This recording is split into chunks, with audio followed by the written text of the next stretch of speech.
We then began this terrible descent.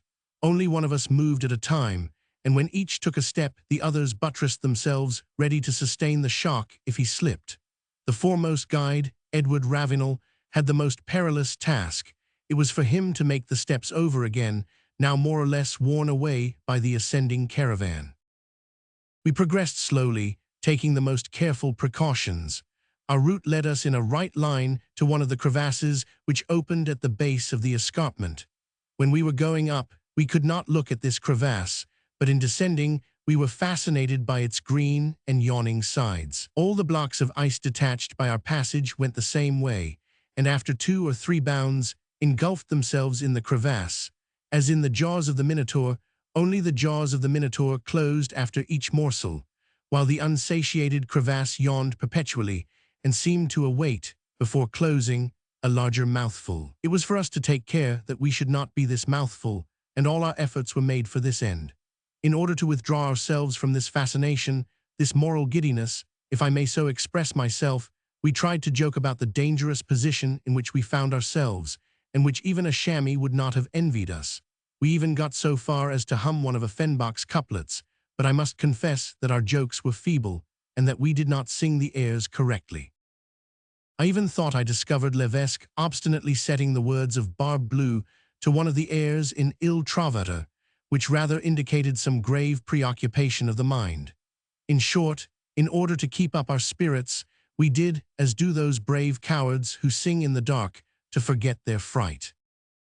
We remained thus, suspended between life and death, for an hour, which seemed an eternity. At last we reached the bottom of this terrible escarpment. We there found M.N. and his party safe and sound. After resting a little while, we continued our journey.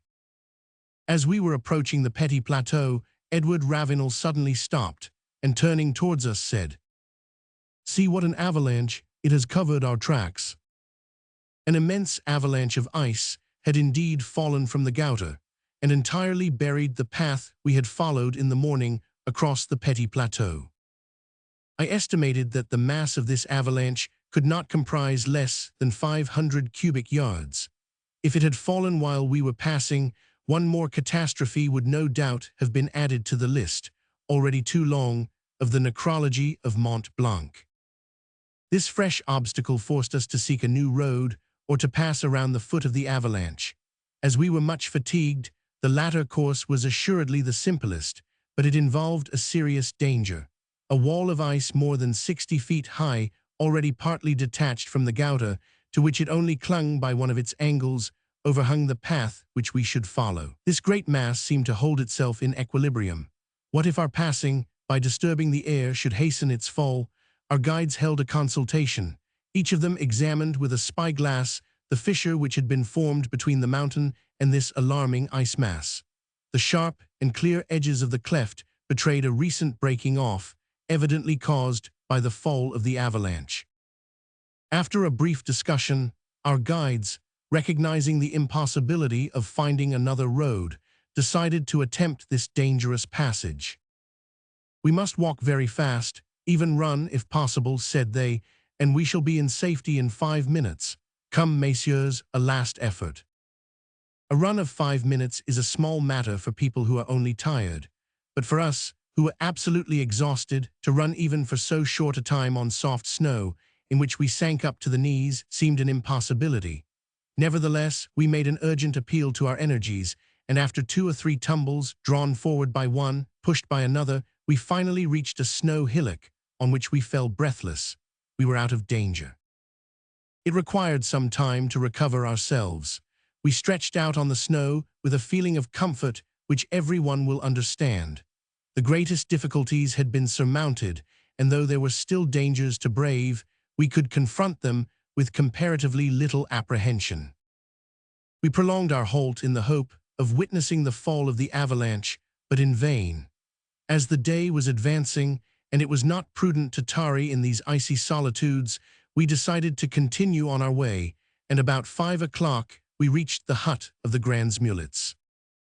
After a bad night, attended by fever caused by the sunstrokes encountered in our expedition, we made ready to return to Chamonix.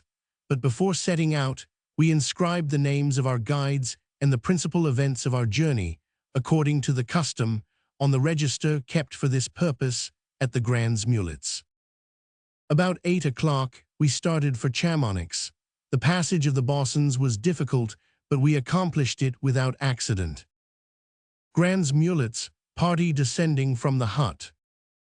Half an hour before reaching Chamonix, we met, at the chalet of the Dard Falls, some English tourists who seemed to be watching our progress.